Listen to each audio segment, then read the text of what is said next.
Welcome to Employers in Assessment, brought to you by the Education and Skills Funding Agency and the Federation of Awarding Bodies. I'm Rebecca Conway, and this episode I'll be speaking to Kathryn Marshall. Kathryn's the Senior Manager for Apprenticeships at Lloyds Banking Group. Hi, Kathryn. Hi, Rebecca. Thanks so much for talking to me. So it would be great to kick this conversation off with some sort of insights from you on the value that EPA has brought to Lloyds. Yeah, no, absolutely. So there's definite value that endpoint assessment has brought to our organisation. So having that independent validation that someone has achieved the required skills, knowledge and behaviour is really, really important. And colleagues' feedback that going through the endpoint assessment really validates the learning and the effort that they've put in.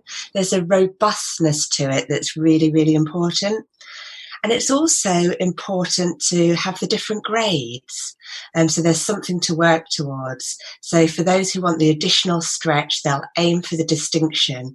And we're currently tracking at well over a third year to date for distinctions, which shows the commitment and effort that people have put in. That's fantastic. That's a lot of high achievers that you've got there. Yeah, no, absolutely. Really, really proud of them. And it does make a real difference. And what is really important is celebrating at the end of that endpoint assessment and really recognising with our senior managers what somebody has achieved. Oh, that's wonderful. So it really feels like a journey for them. So they get to the end and you get to all kind of get together and celebrate what they've been through. Yes, it is a definite journey and it does feel like that. And we've talked to some colleagues who've done frameworks previously and then perhaps might have progressed onto an apprenticeship standard with an endpoint assessment.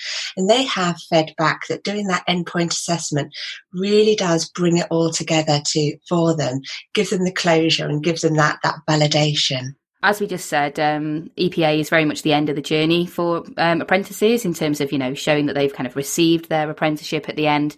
What do you do at Lloyds to make sure that apprentices are sort of ready for that moment, that EPA at the end of their programme?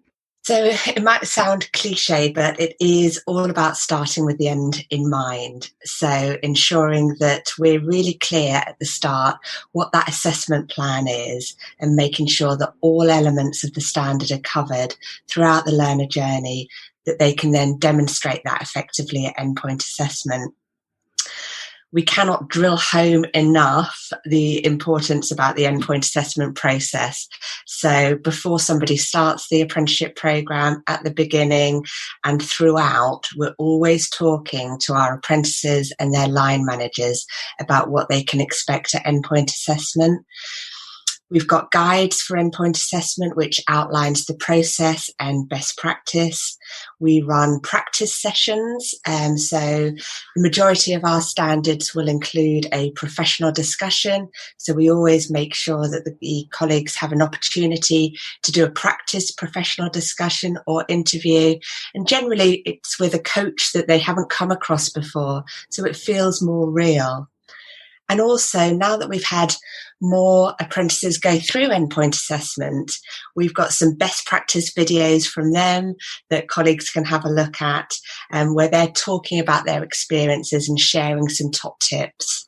Oh, that sounds amazing. And what's your sort of feedback been from apprentices on that? Do they feel really well prepared at the end?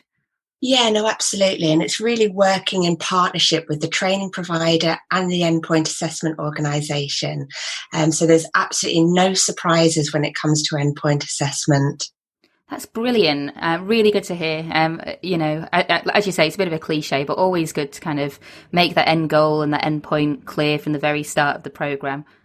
So I think finally, if we just end things with some reflections from you, really, are there any sort of lessons or hot tips that you can share with other organisations about how you've worked with providers and EPAOs through the apprenticeship journey? Definitely, I would say invest the time in understanding the endpoint assessment process and what it involves. It does take time, but the results are definitely worth it. I would say work in partnership. So work in partnership with the training provider and the endpoint assessment organisation. That partnership is absolutely critical. And we get together with all of our training providers and all of our endpoint assessment organisations on a quarterly basis. So between us all, we can share lessons learned and best practices. I would absolutely say communicate over and over again. There's no such thing as endpoint assessment knowledge overload. So just keep on talking to your learners and their line managers about what to expect, and really knowing the detail of every endpoint assessment. It's challenging, and we have 25 different standards that we run across Lloyds Banking Group. So it is challenging to know the detail of each one, but it is absolutely essential. That's brilliant, Kathryn. Thank you so much. I've really learned a lot today from, hearing from your experience. I think it's fantastic to, reflect on how working with multiple standards in particular is is undertaken by larger organisations, and I'm sure that your insight is going to be really helpful to other organisations who are considering taking on apprentices in the future. So thanks so much for your time. Really great to speak to you. Brilliant. Thanks, Rebecca. You're listening to Employers and Assessment on FE News. Check out our other episodes on the FE News website or wherever you find your podcasts.